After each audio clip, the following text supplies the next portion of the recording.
சித்தர் பூமி. வணக்கம். அக்ஷய லக்ன பத்ததி ஜோதிட ஆசிரியர் ஸ்ரீகுரு உமாவெங்கட். என் பொண்ணுக்கு வெளிநாட்டு பையன் கிடைப்பானா, என் பொண்ணை நான் வெளிநாட்டில் தான் செட்டில் பண்ணி கொடுக்கணும், கல்யாணம் பண்ணி கொடுக்கணும் அப்படிங்கிற ஒரு எண்ணம் இருக்குது. அந்த மாதிரி வரன் அமையுமா, அதே மாதிரி நாங்கள் பார்த்துட்டுருக்கோம் அப்படின்னு தான் கேள்வி.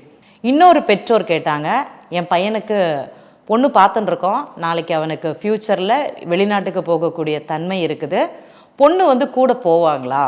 நாங்கள் நிறைய ஜாதகம் பார்க்குறோம், சிலர் இந்த நாடுகள் வேண்டான்னு தவிர்க்கிறாங்க, அதுக்கு என்ன பண்ணுறது அப்படிங்கிறது கேள்வி. இப்போது நிறைய பேர் பார்த்திங்கன்னா வெளிநாட்டில் வரன் அமையுமானா அவங்க ஜாதகம் தான் சொல்லும். இப்போ ஏஎல்பி லக்னத்திற்கு 7ஆம் பாவக கிரகம் 12ல் இருந்ததுன்னா வெளிநாட்டு வரன்கிறது கண்டிப்பாக அமையும், எந்த மாற்றமும் கிடையாது. பையனை இல்லைனா பொண்ணை நீங்கள் உள்ளூரில் தேடாதீங்க, வெளியூரில் தேடுங்க, வெளியூர் வெளிநாடுகளில் தான் இருப்பாங்க அப்படிங்கிறது சொல்லுவோம். ஜாதகத்திலே சொல்லியிருக்கோம், அதே மாதிரி அமைப்பு இருக்குமானா இருக்கும், மாற்றம் கிடையாது. நீங்கள் கொடுக்குற நேரம், நீங்கள் கொடுக்குற ஜாதகத்தை வைத்து தான் அது முடிவுங்கிறது செய்கிறது. அந்த கிரகங்கள் எந்த பாவகத்தில் இருக்குதோ அந்த பாவகம் அனுசரித்து தான் பலன்கிறது நடக்கும். அதைத்தான் நம்ம சொல்லிட்டு இருக்கோம். நடந்திருக்குதானா நடந்திருக்குது. இதில் என்னன்னு பார்த்தீங்கன்னா, இப்பையன் உள்ளூரில் வேலை பார்த்துட்டு இருப்பான், நல்ல வரனாக இருக்கும். 7ஆம் பாவகம்ங்கிறது 12ல் உட்காந்துட்டு இருக்கும்.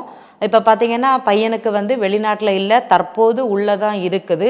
சில 10ஆம் பாவக கிரகம் 12ல் வரும்போது மட்டுமே இந்த ஜாதகருக்கு வேலை மாற்றம்ங்கிறது வெளிநாட்டில் நடக்கும். அப்போ நல்ல ஒரு சந்தர்ப்பம் அமையும் போது திருமணத்தை நடத்தி வைக்கலாமான்னு நடத்தி வைக்கலாம். வெளிநாட்டில் வேலை பார்க்குற பையனுக்கு தான் நாங்கள் கொடுப்போம், வெளிநாட்டில் தான் என் பொண்ணு போய் செட்டில் ஆகணும், அங்கே தான் போய் வாழணும் அப்படிங்கிற தன்மையில் நிறைய பெற்றோர்கள் வரக்கூடிய வாய்ப்பை தடுத்து கொள்கிறார்கள் அப்படிங்கிறது தான் உண்மை. நிறைய பேருக்கு அது தெரிய மாட்டேங்கிறது. ஜாதகத்தில் இவங்க வாழக்கூடிய வாழ்க்கை, இவங்களுக்கு அந்த வேலைங்கிறது வரன்கிறது வெளிநாடு அமைப்பு அப்படின்னா நீங்கள் தாராளமாக பண்ணி கொடுங்க. இன்றைக்கி இல்லைனாலும் 2 வருஷம் கழிஞ்சோ 3 வருஷம் கழிந்தோ குழந்தை பிறந்து பிறகாட்டி அந்த குழந்தை வெளிநாட்டுக்கு போகும். அதுக்கப்புறம் லைஃப் லாங் செட்டில்மெண்ட்ங்கிறது அவங்களுக்கு வெளிநாட்டில் தான். ஆனால் அந்த யோகம்ங்கிறது ஜாதகத்தில் இருந்தால் மட்டுமே நடக்கும் அப்படிங்கிறத புரிஞ்சுக்கணும். நல்ல பையனாக இருக்கான், நல்லா சம்பாதிக்கிறான், ஆனால் உள்ளூரில் தான் வேலை அப்படின்னு பார்த்தாங்க அப்படின்னா இவங்களுக்கு கல்யாணம்ங்கிறது தாமதம் தான் ஆகும். இவங்களுடைய எதிர்பார்ப்புங்கிறது இந்த இடத்துல இருக்குது. கல்யாணம் பார்த்திங்கன்னா இப்போ முடியக்கூடிய ஒரு நிலைங்கிறது இருக்கும். காலம் அனுசரித்து தான் ஒரு நிகழ்வுங்கிறது நடக்கும். தகுந்த காலங்கிறது வரணும். இப்போ நான் ஒரு பூவை நடுறேன், பூ செடியாக வளர்ந்து, இந்த செடி வளர்ந்து பூவாக மாறி அந்த பூ பறிக்கக்கூடிய காலகட்டத்தில் மட்டும்தான் அது அழகு தரும். மொட்டாக இருக்கும்போது பறித்து வச்சுட்டு அழகா இல்லையே, பூ பூக்கலையே, என் வீட்டு தோட்டத்தில் மட்டும்தான் இப்படி, அதெல்லாம் கிடையாதுங்க. உரிய காலத்தில் ஒரு செயல் நடக்குமானால் ஜாதகம் அனுமதித்தால், நம்ம ஜாதகத்தில் கிரகங்களுடைய அமைப்பின்படி தான் அது நடக்கக்கூடியது. நடக்குமானா நடக்கும். இன்னொரு பெற்றோர்கள் இந்த கேட்டேன் இல்லவா, அவங்க அம்மா என்ன சொல்கிறாங்கன்னா, என் பையனை வெளிநாட்டில் தாங்க வேலைக்கு போகிறான், இந்த நாடுங்கிறதுனால வேண்டான்னு சொல்லிடுறாங்கங்கிறாங்க. நீங்கள் ஏன் சொல்ல போகிறீங்க? நாளைக்கு அந்த குழந்தை கல்யாணம் பண்ணால் கணவர் எந்த இடத்துல இருக்கிறாரோ அங்கே தான் போய் வாழும். அன்னைக்கு இதை விட சிறந்த நாட்டுக்கு டிரான்ஸ்ஃபரோ இல்லைனா அதே இடத்துல நல்ல வேலையில் நல்ல பொசிஷனோ அவங்களுக்கு கிடைக்கும். அப்போ என்ன பண்ணுவீங்க? நீங்கள் அதை குறிப்பிட்டு சொல்கிறீங்க, அதனால தானே அவங்க வராமையே போகிறாங்க. இல்லைங்க, அதெல்லாம் முன்னாடியே சொல்லிடணுங்கிறாங்க, இந்த குறிப்பிட்ட இடத்துல தான் பொண்ணு போய் வாழுமா இல்லைனா வாழாதாங்கிறாங்க. அதிசயமாக இருந்தது எனக்கு. பொண்ணு கிடைக்கிறதே குதிரை கொம்பு, பையன் கிடைக்கிறதே குதிரை கொம்பு. இதில் எங்கெங்க நீங்கள் இந்த மாதிரி நிர்பந்தம்ங்கிறது எந்த இடத்துல இருக்கிறதுன்னு தெரியல. இன்றைக்கி வெளிநாட்டில் வாழக்கூடியவர் நிறைய நண்பர்கள் இருக்காங்க. அவங்களுக்கு இப்போ பார்த்திங்கன்னா எல்லாருமே வெளிநாட்டிலேருந்து வேலையிலேருந்து திருப்பி வரக்கூடிய ஒரு நிலை இருக்குது. அந்த இடத்துல அந்த சூழ்நிலை இருக்குதானா இருக்குது. எனக்கு வேலை நிரந்தரமாக இருக்குமான்னு தான் எல்லாரும் ஜாதகம் பார்க்குறாங்க. இப்போ இந்த மாதிரி அமைப்பு இருக்கும்போது நீங்கள் விருப்பப்பட்ட ஒரு தன்மையாக இருந்தாலும் சரி, திரும்பி வரக்கூடிய யோகம் ஒரு 3 வருஷத்தில் 4 வருஷத்தில் அந்த பையனுக்கு இருந்ததுன்னா என்ன பண்ணுவீங்க? 3 வருஷத்துக்கு அப்புறம் வேண்டான்னு சொல்ல முடியுமா? அந்த கிரகங்கள் அந்த காலகட்டங்கள் மட்டும்தான் அவங்களுக்கு அந்த இடத்துலன்னு இருக்குது.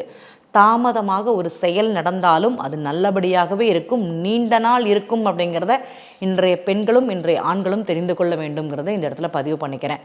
உங்களுடைய விருப்பங்கிறது இங்கே கிடையாது, கிரகங்களுடைய அமைப்பு மட்டும்தான்.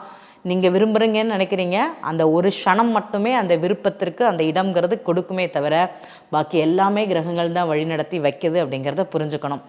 சிலருக்கு கல்யாணம் பண்ணுவாங்க, கல்யாணம் ஆனதுக்கப்புறம் அந்த பையனுக்கு ஃபாரின் செட்டில்மெண்ட் அப்படிங்கிறது கிடச்சிரும். ஒரு ஜாக்பாட் அடிக்கும்னு சொல்லுவாங்கல்வா, பொண்ணையும் கூட்டிகிட்டு வெளிநாட்டுக்கு போயிடுவாங்க, எதிர்பார்த்துருக்கவே மாட்டாங்க. அந்த மாதிரி அமைப்பு இருக்குமானா கண்டிப்பாக இருக்கும்.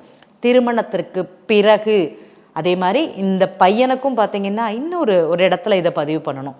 ஒரு ஜாதகர் வந்து நான் வெளிநாட்டுக்கு போகலான்னு பார்க்குறேன், ஆனால் மேரேஜ் பண்ணிவிட்டு எனக்கு அந்த வாய்ப்பு கிடைக்குமா, இல்லைனா இந்த வாய்ப்பு கிடச்சிட்டு நான் மேரேஜ் பண்ணிக்கலாமான்னு கேள்வி. தயவுசெய்து அப்படி கிடையாதுங்க. திருமணத்திற்குண்டான காலம் வந்தது, தற்போது நிகழ்வுங்கிறது நடக்கிறதுக்குண்டான வாய்ப்பு இருக்குதுன்னா அது பண்ணுங்கள். வெளிநாடு வாய்ப்புங்கிறது அது தானாக வரும். இப்போ 7ஆம் பாவகம்ங்கிறது 10ல் உட்கார்ந்ததுன்னா திருமணத்திற்கு பிறகு தான் அங்கே வேலை அப்படிங்கிறத புரிஞ்சுக்கணும். அதை முதல்ல நம்ம பார்த்துக்கணும். நம்மளுடைய ஜாதக அமைப்பின்படி அந்த ஜாதகருக்கு 7ஆம் பாவகம் 10ல் இருந்தது. 7ங்கிறது திருமணம், 12ங்கிறது வேலை பார்க்குற இடத்துல, இல்லைனா திருமணத்திற்கு பிறகு தான் அந்த வேலைக்குண்டான அமைப்பு, அதுவும் நிரந்தர வேலைக்குண்டான அமைப்புங்கிறது அந்த ஜாதகத்தில். அதை சொன்னோம்னா அவர் புரிந்து கொண்டார் அப்படிங்கிறது தான் உண்மை. ஏன்னா நீண்ட நாள் காத்திருந்தார் அந்த நண்பர். யாரோ ஒரு நண்பர் தகவல் கொடுத்து தான் நம்மள்கிட்ட பார்க்க வந்தார். அப்போ அவர்கிட்ட சொன்னது தகவலுங்கிறது இது. இல்லை தம்பி, கல்யாணத்துக்கு தற்போது டைமிங்கிறது நல்லா இருக்குது, நீங்கள் கல்யாணம் பண்ணுங்கள், அதுக்கப்புறம் உங்களுக்கு வேலைங்கிறது கிடைக்கும், வெளிநாட்டு யோகமாகவே இருக்கும் அப்படிங்கிறது கூறிய தகவல். நிறைய பேர் வந்து கிடைக்கிற வாய்ப்பை மிஸ் பண்ணிவிட்டு நிற்கிறாங்க, அங்கங்கே ஒரு இடத்துல நிற்கிறாங்க. தயவுசெய்து கிடைக்கிற வாய்ப்பை பயன்படுத்திக்கோங்க.